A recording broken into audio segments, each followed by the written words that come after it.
जय माता दी। आज आपण अशा प्राचीन शिवमंदिराचं दर्शन करणार आहोत, ज्या शिवमंदिरामध्ये बसून हे जे काही संत कवी म्हणून ओळखले जातात ते श्रीधर स्वामी नाझरेकर यांनी शिवलीलामृत नावाच्या ग्रंथाची रचना केली। आपल्याला माहिती आहे की शिवलीलामृत नावाचा ग्रंथ भगवान शिवशंकरांना खूप प्रिय आहे। भगवान शिवांच्या दिव्य लीलांचं वर्णन ह्या ग्रंथामध्ये केलेलं आहे। मग अशा ग्रंथाची निर्मिती जिथं झाली त्या पवित्र मंदिराचं आपण आज दर्शन करणार आहे। आता खूप लोकांना माहीत नाही की ह्या ग्रंथाची निर्मिती ही बारामती शहरामध्ये झालेली आहे। बारामतीमध्ये करा नदीच्या काठावरती एक मंदिर आहे। त्या मंदिरामध्ये आता ही करा नदी जी आहे ही करा नदीला ब्रह्मदेवाच्या कमंडलूमधून पाणी खाली पडून त्यातून जी नदी तयार झाली ती करा नदी असं सुद्धा ग्रंथांमध्ये काही वर्णन आलेलं आहे।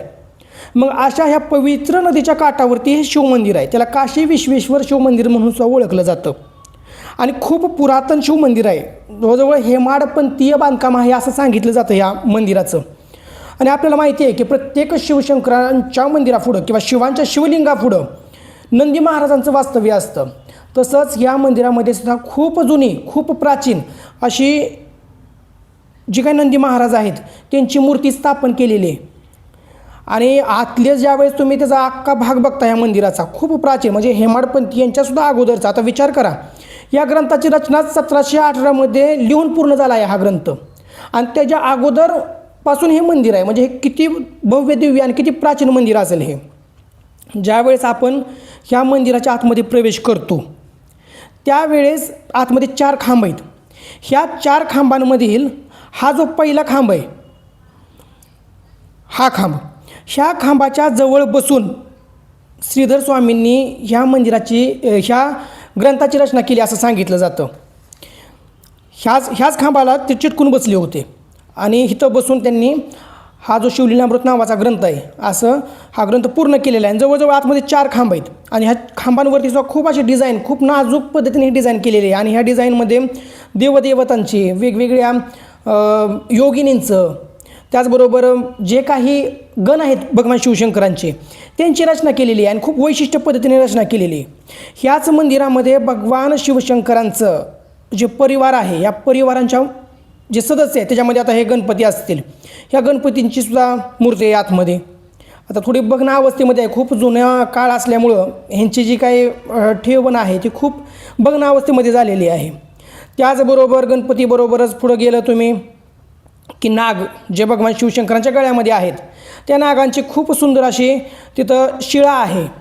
त्याचबरोबर माता पार्वती म्हणजे परांबा पराशक्तीचं सुद्धा खूप सुंदर अशी मूर्ती आतमध्ये आहे। आणि वरच्या साईडला जर तुम्ही बघितलं की वरून मोकळं आहेत हे मंदिराची रचना, वरून हवा येण्यासाठी किंवा प्रकाश येण्यासाठी त्या काळामध्ये ही रचना केलेली असावी। मग हे जे वरती सभामंडप दिसतं ह्या सभामंडपामध्ये प्रकाश येण्याची जागावरून ठेवलेली आहे, म्हणजे खूप विचार करून ह्या मंदिराची रचना केलेली आहे। ह्या साक्षात परांबा पराशक्ती आहेत ज्या भगवान शिवशंकरांबरोबर सदैव असतात। अशा पद्धतीने पूर्ण शिवपरिवाराची रचना ह्या सभामंडपामध्ये ह्या मंदिराच्या केलेली आहे। मग ह्या पवित्र मंदिरामध्ये बसून हा ग्रंथ जो आहे हा पूर्ण गेलेला आहे, लिहिला गेलेला आहे। जवळजवळ 2450 ओव्या ह्या ग्रंथामध्ये आहेत। आता ह्या ग्रंथाचं जर वैशिष्ट्य सांगायला गेलं तर स्कंद पुराणांतर्गत जे काही ब्रह्मोदर खंड आहेत ह्या खंडावरती हा ग्रंथ आधारित आहे।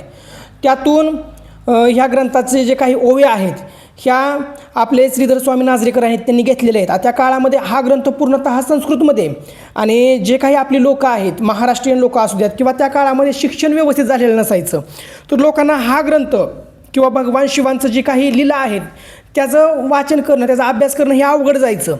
त्यासाठी श्रीधर स्वामी नाझरेकर जे आहेत त्यांनी हा ग्रंथ संस्कृत प्राकृत भाषेमध्ये त्याचं रूपांतरित केलेलं आहे आणि हा ग्रंथ त्यांनी या मंदिरामध्ये बसून त्यांनी तो पूर्ण केलेला आहे।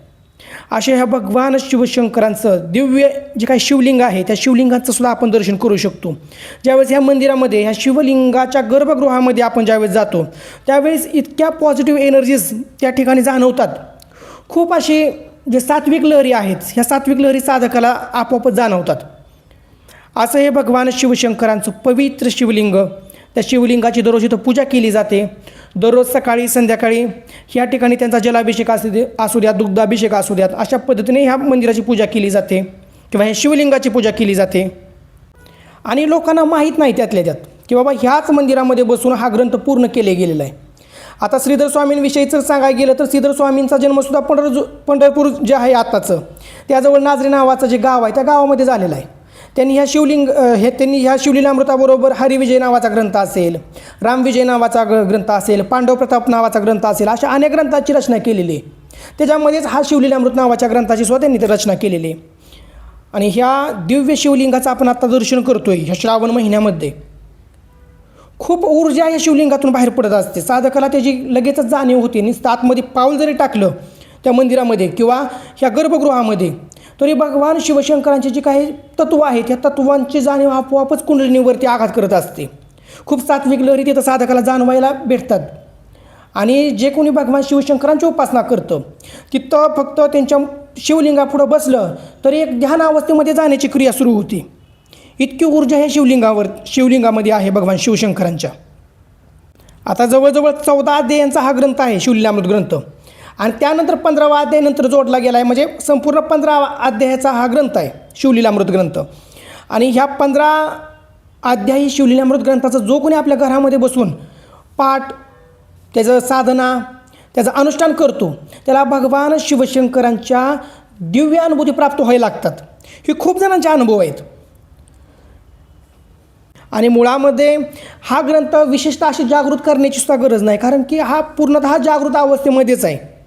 मग जर हा ग्रंथच इतका जागृत अवस्थेमध्ये असेल, या ग्रंथाच्या पाठाने जर इतक्या अनुभूती भगवान शिवशंकरांच्या होत असतील तर ज्या मंदिरामध्ये बसून हा ग्रंथ लिहिला गेला ते मंदिर किती सिद्ध अवस्थेमध्ये असेल, किती जागृत अवस्थेमध्ये असेल याचा विचार साधकांनी केला पाहिजे. अशा पद्धतीने दररोज इथल्या शिवमंदिराची पूजा अर्चना ही होत असते. आणि त्यानंतर जे त्यांना आवडीचं धोत्र्याचं फूल असेल, त्यांना जे आवडते जे पुष्प, बेल, फूल ह्या सगळ्या गोष्टी भगवान शिवशंकरांना वाहिल्या जातात. मनोभावी त्यांची पूजा केली जाते. ह्या अशा दिव्य श्रावण महिन्यामध्ये आपल्याला अशा शिवलिंगाचं दर्शन घडणं, जिथं शिवलीलामृत नावाचाच ग्रंथ लिहिलेला आहे, ही खूप मोठं भाग्याची गोष्ट आहे. आता जरी ह्या ग्रंथामध्ये 14 अध्याय जरी असले तरी सगळ्यांना शक्य नाही की हा 14 अध्यायाचा ते पाठ करू शकतील. म्हणून ह्याच ग्रंथामध्ये जो 11वा अध्याय आहे ज्याच्यामध्ये भस्म महिमा सांगितलेला आहे आणि रुद्राक्षाचं महत्त्व सांगितलेलं आहे. ज्या लोकांना शक्य नाही ना की आपण हा संपूर्ण अध्याय ठेवू शकेल किंवा संपूर्ण जे काही ग्रंथ आहे ह्याचं पारायण आपल्या घरामध्ये आपण करू शकेल, तर त्यांनी निदान हे जो काही 11वा अध्याय आहे ह्या 11वा अध्यायाचं विशेषतः साधना केली पाहिजे, ज्याच्यामध्ये रुद्राक्षाचा महिमा सांगितलेला आहे. आणि हा 11वा अध्याय ज्याला रुद्राध्यायला म्हणलं जातं त्याची एक पाठ करण्याची एक विधी आहे. ह्या श्रावणामध्ये अखंड ज्योती प्रज्वलित करून भगवान शिवशंकरांच्या नावाने अखंड ज्योती प्रज्वलित करायची, संकल्प घ्यायचा की या शिवलीलामृत ग्रंथामधील हा जो 11वा अध्याय आहे ह्या 11वा अध्याय माझी अशी मनोकामना आहे ही पूर्ण व्हावी. ज्याची काही मनोकामनाच नसेल तर निष्काम भक्तीसाठी मी हा 11व्या अध्यायाचा पाठ करणार आहे. तर असा संकल्प घेऊन ह्या संकल्पामध्ये तुमचं पूर्ण नाव, तुमचं गोत्र, तुमच्या वडिलांचं पूर्ण नाव, जिथं तुम्ही राहताय सध्याला त्या ठिकाणाचं नाव, ह्या गोष्टींचं वर्णन केलं जातं. हातामध्ये गंगाजल घेतलं जातं आणि हे अशा पद्धतीने संकल्प करून की बाबा माझं निष्काम असू ना तर सकाम असू द्या, निष्काम असेल तर पूर्ण भक्तीसाठी आणि सकाम असेल तर जी तुमची इच्छा असेल ती मनामध्ये धरून गंगाजल हातामध्ये घेऊन भगवान शिवशंकरांचं नामस्मरण करून की ह्या 11व्या अध्यायाचा मी पाठ ह्या कारणासाठी करतोय असं म्हणून ते भगवान शिवशंकराच्या चरणावरती पाणी सोडून द्यायचं. हा झाला तुमचा संकल्प. ह्या संकल्पाने भगवान शिवांचे जे गण आहेत ते गण नक्की तुमची भक्ती कशी आहे, तुमचं जी काही साधना आहे ह्या पाठाची ही कशी चालू आहे, तुम्ही मनापासून ते करताय का, ह्या सगळ्या गोष्टीचं निरीक्षण करतात आणि त्यानंतर त्यांना ते फळ प्राप्त करून देण्याचं काम ते करतात.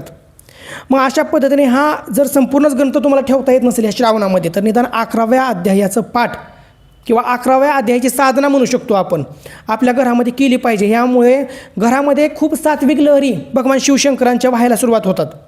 घरामध्ये जी नकारात्मकता असते ती नष्ट होते आणि त्याचबरोबर भगवान शिवशंकरांची दर्शनं असतात ती सुप्त अवस्थेमध्ये म्हणजे झोपलेल्या अवस्थेमध्ये असू द्यात किंवा प्रगट अवस्थेमध्ये खूप वेगवेगळ्या अनुभूती भगवान शिवशंकरांच्या येतात. मग अशा ह्या दिव्य अशा शिवलीलामृत ग्रंथाची रचनाच ह्या मंदिरामध्ये केलेली आहे. मग ज्यांना शक्य आहे त्यांनी श्रावणामध्ये ह्या मंदिरामध्ये दर्शनासाठी आलं पाहिजे, भगवान शिवशंकराची मनोभावी पूजा केली पाहिजे. आणि ज्यांना शक्य नाही त्यांनी घरामध्ये बसून संपूर्ण शिवलीलामृत ग्रंथाचं पाठ केला पाहिजे. आणि जर होत नसेल तर निदान 11वा अध्याय हा खूप शक्तिशाली अध्याय आहे. ह्या अध्यायाची साधना जप तप घरामध्ये केलं पाहिजे आणि भगवान शिवशंकरांची विशेष कृपादृष्टी प्राप्त करून घेतली पाहिजे. कारण श्रावणामध्ये मुळामध्येच भगवान शिवशंकरांची जी तत्त्व आहेत ह्या ब्रह्मांडामध्ये खूप जागृत अवस्थेमध्ये विचरण करत असतात. हे आपण आपल्या अगोदरच्या सुद्धा व्हिडिओमध्ये सांगितलेलं आहे. आणि शिलामृत ग्रंथाची साधना कशी करायची ह्या 11व्या अध्यायाची ह्याची सुद्धा एक वैशिष्ट्यपूर्ण पद्धत आपण आपल्या अगोदरच्या एका व्हिडिओमध्ये सांगितलेली आहे. जर कोणी बघितलं नसेल तर तिथं जाऊन बघा तुम्ही ते. आणि अशा पद्धतीने जर मी देत असलेली माहिती तुम्हाला जर आवडत असेल तर नक्की आपला चॅनल जास्तीत जास्त लाईक करा, सबस्क्राईब करा आणि शेअर करा. जय माता दी.